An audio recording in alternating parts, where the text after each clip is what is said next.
Hey everyone, my DSLR that I usually record these videos with broke, which is incredible.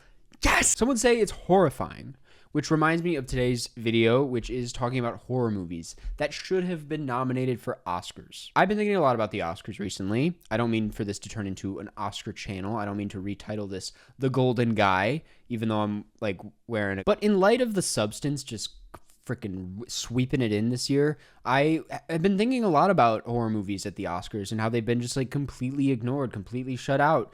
It's a really crazy thing that is not unheard of. We've all talked about it a lot. It has not gone unnoticed, but it made me want to kind of recap some of the horror movies that I feel could have been nominated, that should have been nominated. And I'm speaking in realistic terms, right? Like, I wanted to talk about horror movies that were operating at such an artistic level that it's like it's actually crazy that they weren't nominated. Not horror movies that I genuinely adore that had no chance, right? Like Slumber Party Massacre, adore it. Don't think it ever would have stood a chance at the Oscars. You get the idea. We're going to go in chronological order because that's how I went through this on Letterboxd. But starting with the Texas Chainsaw Massacre, at this point a classic horror film, one of the most iconic, absolutely deserved to be nominated for at least, cinematography, for its like really bright, vibrant cinematography, or maybe even lead actress. She was incredible. We'll talk more about the lead actress thing in a second because it's simply absurd. Also hair and makeup, costume design, production design. There's a number of things you could nominate Texas Chainsaw Massacre for. It is some really impressive work, no matter how you look at it. I know it's hit or miss for some people, but I genuinely think it's like one of the most disturbing horror films ever made. It's still very unsettling, so had to give it some love. Eraserhead. David Lynch has gotten his, flowers from the Oscars a handful of times. And Eraserhead, I get, is probably a bit of a stretch. It was, when it came out, kind of looked at as a midnight movie, a cult film, a weird underground thing that people did not want to fuck with. But at the same time, it was a big deal. It wasn't, I obviously wasn't around then, but it did make some waves. So much so that he was hired to make The Elephant Man after this. Like, his rise to fame was pretty quick. And that's thanks to how big Eraserhead got, how big of a moment it was. I wouldn't expect Eraserhead to sweep, but at least in like the sound design category, best sound. I don't even know if like what they had for sound categories back then, but like I feel like Eraserhead would have been an easy in. Even if you didn't like the movie and if you didn't understand the movie, the sound design of it is so thick and so impressive and so unique that it's like, I don't know, to me it's an undeniable feat that should have been recognized. Both Suspirias, the original one, the Dario Argento one, and the new Suspiria should have been nominated in my opinion. Even though I'm not the biggest Suspiria guy, admittedly, I still am like, that is some of the most vibrant production design and costume design and cinematography and hair and makeup. Putting my shoes in the year this came out, if I was looking at the list of films that came out that year and what was worthy of recognition for its artistry, I feel like Suspiria is a no-brainer. It still looks crazy today. It probably looked crazy when it first came out. Speaking about the new one, I feel like Tilda Swinton should have been nominated for how much she's doing in that new film. It's like, I've said this recently, I don't remember what I was saying this about, but it's like, when it comes to Tilda Swinton, she's always amazing. She's always great. I don't think I've ever seen a bad Tilda Swinton performance, but sometimes it does feel like her performances are a bit effortless. Like, she's just so good at what she does. But in that new Suspiria film, I felt like she was giving it her all. Like, I hadn't seen Tilda Swinton go that hard at something in a while, so just thought she should have been recognized for that. Thought the cinematography should have been recognized in some way. Again, the production design. The Shining, which is crazy. This was news to me. I'm sure you guys all knew about this, but like, I had no idea The Shining was completely shut out. I know that it's a horror movie, and I know that it was maybe a little controversial because Stephen King apparently hated it. But wouldn't it have been funny to give it Best Adapted Screenplay? Wouldn't it have been great to give Shelley Duvall a supporting actress nod? Honestly, a win. Jack Nicholson, obvious. I don't know how Jack Nicholson misses out for this. Again, production design. Again, cinematography, direction, score. Again, not sure how many of these categories were even around back then, but like, I know actor was there. I know director was there. I know Best Picture was there. The Shining is up there in my head with like Jaws and like Psycho as far as horror movies that have transcended their genre and been recognized at this scale. for it to still get shut out is really crazy to me. The Thing, this one is a bit of a stretch, I have to admit. It's more in the traditional horror realm. I'm not sure. I should actually look this up. How many Oscar nominations has John Carpenter gotten? Only one of them has ever been nominated, and it was Starman, and it was a Best Actor nod for Jeff Bridges. That's crazy. The Thing, I feel like it's a no-brainer to nominate it for Best Hair and Makeup. That was around back then. Apparently, on doing some research, it was like a talked about snub, which of course it should be. That would be like if The Substance missed out this year for Best Hair and Makeup. That would be crazy. I also, in my opinion, would nominate it for cinematography, for sound, honestly, for Best Actor for Kurt Russell. I'd even throw in a Best Supporting Actor for Keith David. There is like so much going on with The Thing. I've talked about it a lot. It's one of my favorite horror movies ever made. Might even be my favorite horror movie ever made if we're not counting Climax. But yeah, just really kind of shocking that it didn't get that makeup nomination. Same with Evil Dead 2. Should have been a makeup nomination at the very least. Obviously would have loved it if, what's his face? Bruce Campbell had gotten a nomination. I think he easily deserved a nomination. But again, they have some weird thing against acting in horror movies that I just do not understand. That's about as far as I'd go with Evil Dead, even though it is like one of my favorite movies of all time. But again, another case of makeup seemed like a no-brainer. Antichrist has some really interesting cinematography. I think that's where my head is at when I put this in there. I don't know what I was thinking when I put it in here, because I'm thinking in realistic terms, and there was no world where they would nominate Antichrist. But I would love to see it recognized. It should have been recognized in some way. I don't know how. It Follows, I think, should have had a cinematography nomination, could have had a directing nomination. I think it's a very unique, very simple setup, but has a lot of depth to it. Admittedly, I have not rewatched It Follows in a while, but I do think it's pretty impressive, and it's the kind of thing that I feel like the Oscars should have recognized, given that it's kind of achieved a bit of a classic horror movie status at this point, I would say. Under the Skin, I know that's more on the thriller territory. This one realistically could have gotten it. If it came out today, it probably would secure something just because they love Jonathan Glazer now, but like Scarlett Johansson easily should have had something. Production design, score, cinematography, all of that. I think Under the Skin is like one of the most rich atmospheres out there. It is like a very strange and bizarre film.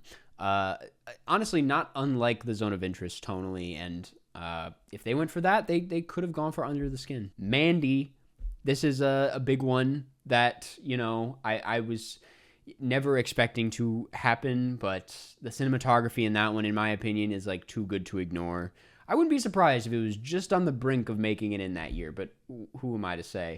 Nick Cage, really fantastic Nick Cage performance that should have been recognized. They really shut out Nick Cage altogether the last few years, though. Score, just to honor Johan Johansson, like, I can't believe they didn't nominate that score. Obviously, direction, wasn't expecting that, but like costume design, dude, with the guys with the spikes, Jesus, it feels like it should have eaten up the Oscars, but obviously something about it, maybe it's the fact that people will look at it as kind of like a druggy stoner movie, but like, damn man, there's some real ass artistry going on in Mandy that deserved a lot more recognition in my opinion. Hereditary, not a crazy take here. In fact, it kind of, I would argue, inspired this video. I'm probably going to put her in the thumbnail.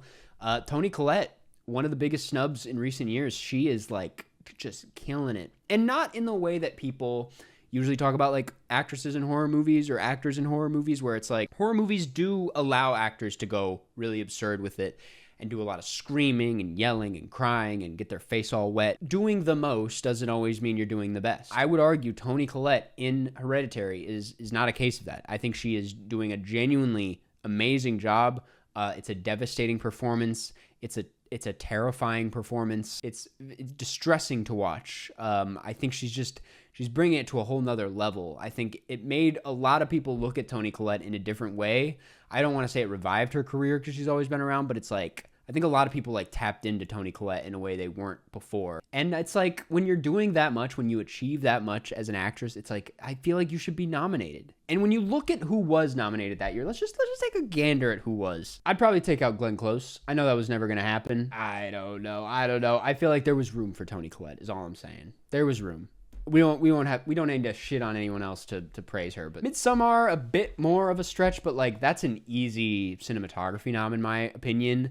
I would go as far to say now that a few years have passed, it like set the tone for the next few years of horror. Upside down camera thing and like all the like bright lights, the trippy kind of psychedelic tricks it was doing. This stuff existed before Midsommar, but Midsommar popularized it all in a way that is gotten exhausting at this point. I mean, the cult stuff, you know, people are just eating that shit. We're still eating that up. Look at Opus. Midsommar it was a very influential horror movie. I would argue, you know, we can debate on if Midsommar versus Hereditary, but like I would say Midsommar was a lot more influential than Hereditary. And you just see it everywhere in horror these days, in my opinion. And it should have been recognized in some way for that. I feel like people recognized that when it came out, at least in the cinematography or the score or the costume. Dude, the flower dressed for the costume design. I don't know. And then there's obviously Florence Pugh, which they like Florence Pugh, I thought. Like, you would think they would recognize her for that one. Us, very weird that they just ate up Jordan Peele for Get Out and then tossed him out the door. Like, nothing for Nope. Nothing for Us. We'll talk about Nope in a second. But Us, I was like, really? Nothing for Lupita Nyong'o, who's really incredible in it. Nothing for the costumes, which are super fun and unique, or the cinematography, or even like the editing, or the screenplay. It's like they ate up the Get Out screenplay. He bit back with an even more unique and maybe not as clean. You know, we can debate it, but like it may not be as clean or as accessible as the Get Out screenplay, but it's certainly a lot more interesting, a lot deeper. That part is just very strange to me. It's always weird when, and again, this is just goes back to like awards politics. It's like, damn, really? Like, Get Out was the one for you guys? That was the best of the best, and then Us was just nothing? Climax obviously was never going to happen. It definitely not. I didn't have it in here, and then I was like, I like it too much, I have to put it in here. It deserves nominations for cinematography. That's probably it. Like, I don't know if Sofia Boutella is like a best actress situation. I would put her in there personally. It's so out of the realm of possibilities that I didn't even toy with that idea. But yeah, the cinematography in Climax is pretty impressive. I'm very curious, like, if it was ever even in consideration, like where on the list it was. Probably at the bottom for some reason. Titane was very interesting just because, and I know you're probably like, that is just as bad as Climax as far as like possibilities go. Like, they were never going to go for that. But I'm like, no, it won the Palm. And that's it. That's all you really need to be kind of in consideration. It won the Palm. And then I forget what happened. France picked a different movie for their official submission for the best international, which is like, okay, good and fine. But I don't know. I feel like they just weren't ready for a T10 at the time. You look at the substance and it's like, they're going for that. That's a French director doing body horror, being weird and gross. And now it's like we have another one, but it was because it was a few years before, because it wasn't as like flashy. They just didn't go for that. But like, I don't know, at least in screenplay, you can't deny T10 has an amazing screenplay. I mean, it's a really great script, really great direction. You know, if they're going for Triangle of Sadness and they'll go for like, they gave Shoplifters a hell of a lot of love. It wasn't because it was an international film. It was because she fucked the car. We need to grow up. Mad God. That's a pretty crazy animated film snub, if I'm going to be honest. I forget what else was up that year. Why do I want to say it lost to like Encanto? It did. It wasn't in there because of Encanto. I feel like there was room for Mad God over the Sea Beast. I won't talk shit about the Sea Beast too much. I haven't seen it, but like, you look at Mad God, it's like that's 20 years of work right there. And it shows, and it looks amazing. Crimes of the Future, another makeup and hair situation. I know that like a lot of people didn't like this movie. You know, you talk to people on the internet and they're like, it's the best thing ever. But you talk to people in real life and it's like nobody vibed with that. But I loved it. I thought the makeup was really great. It should have gotten a nomination for the ear guy alone. But, you know, they're not cool like that. They weren't ready for that. I really hope in talking about all these movies that like the substance broke down some doors, broke down some barriers and opened the floodgates, because they can now recognize these kinds of movies. I would hope so. Or maybe you just have to be as crazy as the substance to make that happen. Nope. Like one of the most devastating snubs. Even Hoyt van Hoytema couldn't get that cinematography nom in there. Nothing for the screenplay. Daniel Kaluuya and Keke Palmer both should have been nominated. Those were like the easiest nominations in the world, in my opinion. I'm pretty sure they even got snubbed from the Golden Globes, which is crazy. It's like not even the Golden Globes went for it. Score was incredible.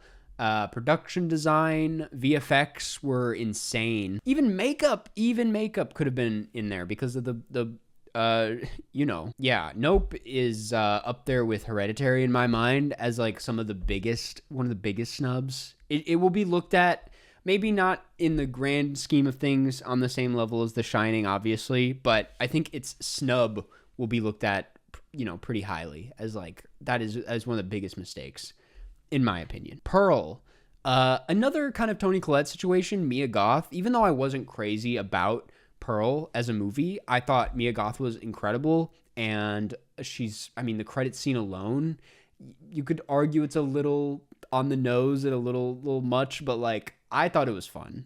I think she's doing a lot of fun stuff there. It just would have been a more exciting nomination. Like had that been a drama, they would have eaten it up. It would have been like the easiest nomination of all time. It's just because it was a horror movie that it was completely ignored. I think the fact that she was able to do that and the X thing and Maxine, it's like they should have just recognized her just for Pearl, but kind of as like a good on you for carrying an entire franchise, an entire trilogy this early on in your career. It just doesn't make any sense to me. And then lastly, I saw the TV Glow, which again is kind of like it was never going to happen situation, but at least, cinematography, I would have loved to see Justice Smith in lead actor, but that was obviously never going to happen. Screenplay would have been really cool too. I don't know, I love the colors in that movie. It's a very vibrant movie. It's a very well lit movie.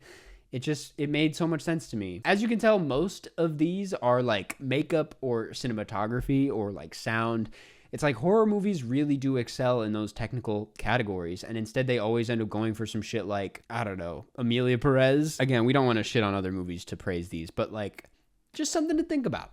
And I hope The Substance kind of opened the doors a bit. Did they ignore The Substance still in a handful of technical categories when they shouldn't have? Yes, but, we'll take what we can get here. I am clearly missing a lot of movies, though. There's a lot on here that I'm probably forgetting about, and I'm very curious from you what you think should have been on here. But I think that'll do. Thank you for watching, and I'll see you in the next one. Bye-bye.